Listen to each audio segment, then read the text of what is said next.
who's a nurse, who's Nescapi Cree, une infirmière Nescapi Cree qui va venir partager quelques mots. Brenda?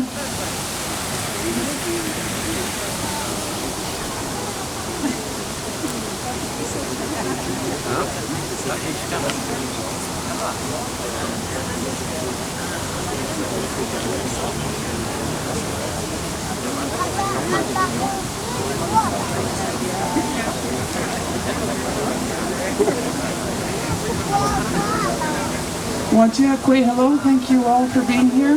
My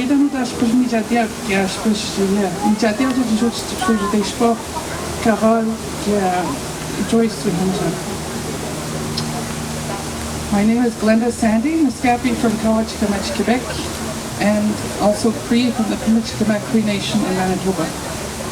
I'm a nurse and a mom to 5 awesome kids, 3 of which are with me today.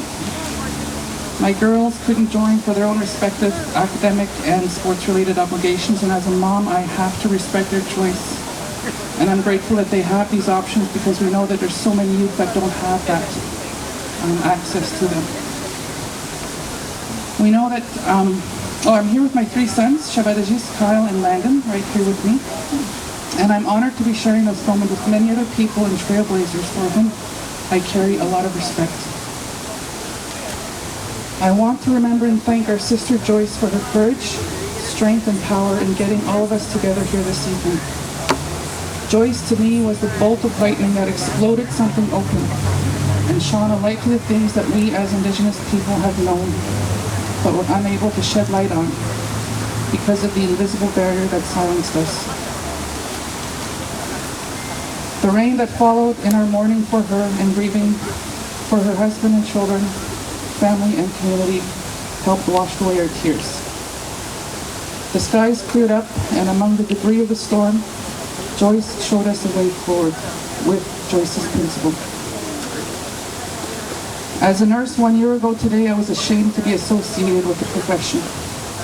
As an Indigenous woman and mother, I was enraged to see and to hear how she was treated.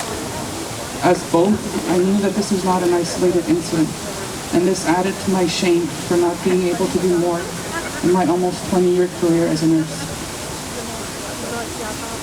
And to my rage as a mother who will soon be sending off her children into the world, seeing what they will have to be faced with, Joyce gave me a resolve and a new path in my own personal journey. Joyce's bolt of lightning sent a shockwave to the province, the country, and the world, and cleared the way for me and for all of us to move forward with determination to do what we can as a collective to ensure that the light is shone on her memory and that we never forget her name. We have to continue to fight for systemic racism to be acknowledged. And it is only with this acknowledgement of this truth that we can move forward, that change can happen for our grandchildren, our children, our grandchildren, and for all Indigenous people. Jinashkumatin Joyce, Kajimamaya Judan.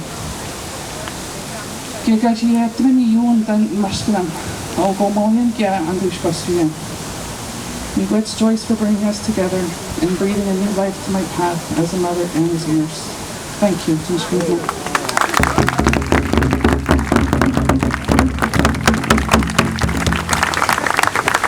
Thank you so much for that powerful statement. It was really touching. Thanks, Linda. J'aimerais maintenant inviter André Paul, infirmière de la nation Innu. Elle vient de Pessamit. Elle a fait tout le voyage de Wendake aujourd'hui pour être parmi nous.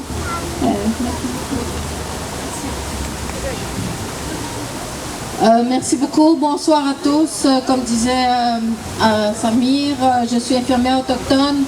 Et je sais qu'à un moment donné, j'ai entendu Carole dire le décès de Joyce ne sera pas à 20. Il faut qu'il y ait quelque chose, il faut qu'il y ait du développement au niveau des soins. Et moi, tout à l'heure, avant de venir parler, j'ai demandé l'inspiration au niveau de... J'ai parlé à Joyce. J'ai vu les chandelles, comme disait tout à l'heure Mme Audette, en voyant les lampions partir. Je sais qu'elle est avec nous. Je sais qu'au niveau de la spiritualité, je sais qu'elle était très profonde, qu'elle avait des enfants et que ça lui touchait beaucoup le fait d'avoir des bons soins. Puis moi, je demande aussi, je remercie beaucoup la coalition d'être avec eux, parce que je pense que des Allochtones aussi, c'est intéressant qu'ils se soient impliqués avec nous, parce que c'est intéressant aussi qu'eux autres aussi soient été conscientisés. Puis je pense que notre travail commence dès aujourd'hui, et ça a commencé aussi depuis un an, depuis le décès de Joyce. J'écoute beaucoup la famille. En tout cas, moi, j'ai pas d'enfants, mais je pense que quand je vois leurs enfants, c'est comme... j'aurais tellement de peine, moi aussi, de perdre une mère. Fait que c'est ça, moi, je veux féliciter la coalition Unie pour Joyce à continuer la démarche, parce que moi, c'est pour ça mon implication a été tellement avec mon cœur. Puis je veux remercier aussi l'Association des infirmières autochtones qui puissent être avec nous, qu'on puisse aider la cause de Joyce, qu'on puisse aussi travailler ensemble. Parce que je sais aussi que les Allochtones, ils sont eux autres aussi beaucoup ouverts, ils sont conscientisés pour travailler pour l'éducation aussi, pour sensibiliser. Je pense que le pardon, aussitôt qu'on aura le pardon, la démarche pour la réconciliation et aussi pour la réhabilitation, ça commence aujourd'hui.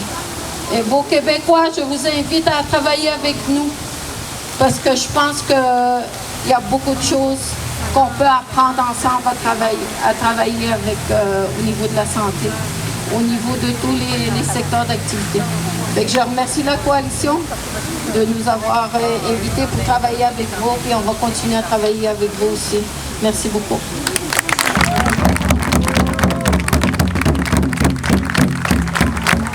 Merci André. Puis André est tellement humble qu'elle parle comme si elle était en dehors de la coalition, alors qu'elle a participé à l'organisation de l'événement ce soir. Donc merci à toi André. Puis pour rebondir sur ce que tu dis, je pense que c'est important pour les personnes comme moi qui sont des colons sur un territoire autochtone de justement prendre action, être solidaire, parce qu'on ne peut pas être réduit au silence. Le silence continue l'oppression, la colonisation.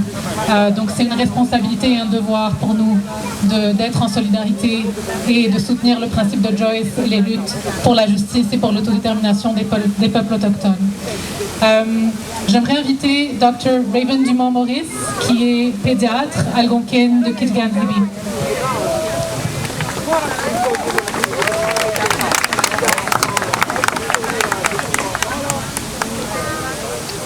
Kwe Kakina, Raven Dumont-Maurice, the Indigenous cause, Kilganzibi Anishinaabe, Donjiba. Good evening, everyone. My name is Raven Dumont-Maurice. I'm a member of the Algonquin Nation of Kilganzibi, mother of one, and one on the way this February, most likely. Merci de l'invitation. C'est vraiment un honneur de parler ce soir parmi des collègues, des amis, parmi vous. Merci au chef, merci à la sénatrice de partager cette plateforme ce soir. Et merci beaucoup à la coalition pour l'organisation de cet événement et pour tout votre travail très important. Ce soir marque un an depuis la tragédie, depuis l'injustice, le summum du racisme systémique qui a coûté la précieuse vie à Joyce. Monsieur Carole Dubé, la première fois que je vous ai entendu parler, c'était pendant un moment extrêmement difficile et émotif. Et malgré ça, vous étiez rempli de courage ce jour-là et toute la nuit qui a suivi. Vous avez directement adressé la parole aux professionnels de santé autochtones à travers le Canada, ainsi que les leaders à travers le pays au mois d'octobre dernier, et je suis extrêmement reconnaissante d'avoir entendu vos paroles. Ce que je retiens le plus de ces paroles, en plus de votre courage exceptionnel, était une de vos demandes pour nous cette journée-là. Que le nom de Joyce continue à être prononcé pour toujours, pour ainsi amener à un changement. Malheureusement, je n'ai pas eu l'honneur de connaître votre Joyce, votre femme, votre mère, votre sœur, votre fille, votre amie. Mais après son appel à l'aide, j'ai compris une chose, l'extrême urgence d'agir pour Joyce, pour ses proches, pour sa famille et pour toute la communauté autochtone. En tant que professionnel de la santé autochtone, nous avons un très grand privilège d'avoir nos pieds dans deux mondes et avec ce privilège vient des responsabilités. Monsieur Dubé, j'ai entendu l'appel à l'action de votre femme et j'ai entendu votre demande. Et chaque jour, que ce soit dans des petites actions ou des plus grandes, on continue de prononcer le nom de Joyce. Il faut continuer à bâtir des ponts pour faire connaître l'humanité de nos nations quand on entre dans les systèmes de santé. Et Joyce, avant vous, je n'avais pas la confiance de prendre parole, mais vous m'avez montré c'est quoi le vrai courage. Et depuis, je ne suis plus la même personne, vous m'avez changé à jamais. Dans mon rôle universitaire, j'ai l'honneur de pouvoir enseigner à des étudiants en médecine et il n'y a aucun cours depuis le 28 septembre dernier que je ne souligne pas son histoire et que je ne prononce pas son nom aux futurs médecins. Et chaque année, on est de plus en plus de médecins, infirmières, professionnels de la santé autochtone et de plus en plus d'alliés qui vont pouvoir pousser à changer la culture de non-tolérance, du racisme systémique qui empoisonne le système de santé présentement. Et je peux vous dire que votre Joyce a changé la conversation du racisme systémique dans les cercles de santé. J'ai jamais vu autant d'intérêt, autant de gens à l'écoute, autant de personnes intéressées à faire des changements positifs depuis son courage, et ça depuis que j'ai commencé mes études. Il y a eu des pas dans la bonne direction, de plus en plus de conversations, mais il reste de très, très grands défis devant nous. Premièrement, il faut que le gouvernement reconnaisse le racisme systémique et vraiment écouter et comprendre ceux qui en souffrent à tous les jours.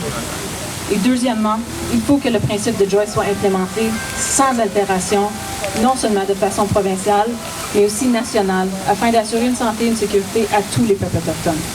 Sachez qu'on va continuer à s'unir, à bâtir des ponts et avancer dans la bonne direction.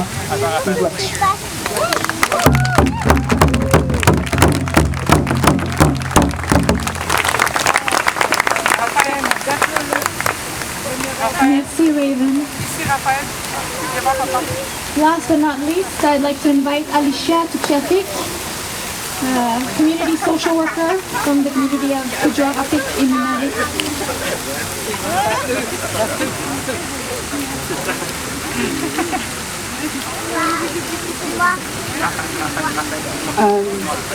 I'm going to be speaking in English because it's always easier. French is not a language that I'm too familiar with. I don't think a lot of us are.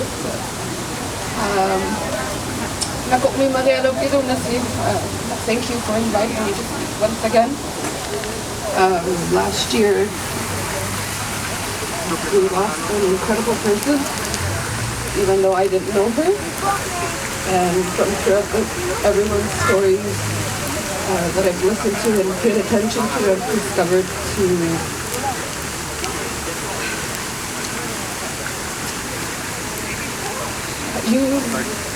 that fact that Joyce was so courageous that for the past year I have used her as an example to wake up and push forward for Indigenous people and for our generations to come. Because, as everyone said, this was the opening. So she was the key. And we all have a purpose in life, and her purpose was exactly that. And so I am very honored to be able to speak and to be with the family, because it is an honor when you look at someone that you've never known in person, but could see their spirit soar. Sorry, I'm a little emotional. But after 1 year, we've noticed that there is recognition, and which is the first step. And there always will be more and more recognition, but we also need progression. And we have not achieved that step yet, unfortunately, with the government and the way it functions. It is, after all, a system that was built to get rid of us. But I think a lot of the problems could have been avoided if we actually had access to the health system, to education, to any public services, because this is something that was a trait a long time ago for people to come and tell us to have a good life, to take away our culture and our knowledge for the exchange of public services that the government wanted for us, because apparently we did not know how to govern ourselves. So hundreds of years have gone by, and yet we still have no grasp on these services. And I think from this moment on, that's what needs to be worked on. We need to be able to access services in our healthcare in our communities. Because when I write down my community, I have to put Quebec and Canada. And yet we don't get the services that everyone else does in the South. So in this moment, I'd just like to say thank you to Joyce for opening that door. But I'm tired of just recognition. We can't live off just recognition, and things need to move. And that is giving us the basic access. And I say access because, yes, we have our rights. The government has told us we have our rights, but they still won't give us access. There is an invisible wall that still needs to be broken down. And education. If we can't raise our children to become nurses and doctors, and we strive for them to be social workers for our communities,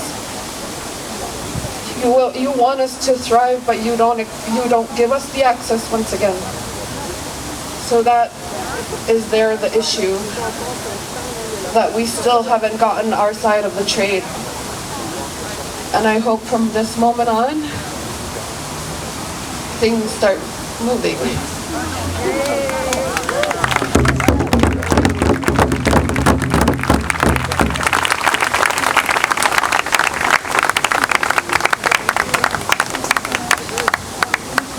Thank you, Alicia. Merci. On vient d'apprendre que une dernière intervention va s'ajouter ce soir. La mère de Joyce aimerait prendre la parole. Elle va parler dans sa langue, en Atikamekw. Est-ce que c'est... Moi, je viens?